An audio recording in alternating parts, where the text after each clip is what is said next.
बाबांचा विसर पडू देऊ नका. आईच्या गोष्टी सांगताना थोडं वेगळंच घडलं.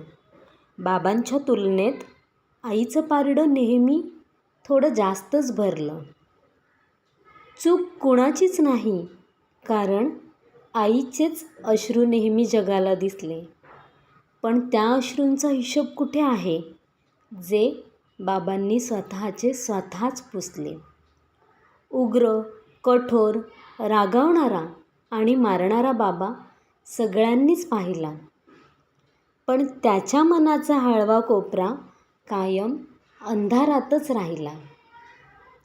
स्वतःची सगळी ध्येय आणि स्वप्न मुलांच्या माध्यमातून तो पाहतो आहे. लेकराचे आयुष्य घडवण्यासाठी तो स्वतःचे जीवन वाहतो आहे. आईची गोडवी जरूर सांगावी, पण एक चूक घडू देऊ नका. देवकी यशोदेच्या प्रेमापुढे वासुदेवाचा विसर पडू देऊ नका. देवकी यशोदेच्या प्रेमापुढे वासुदेवाचा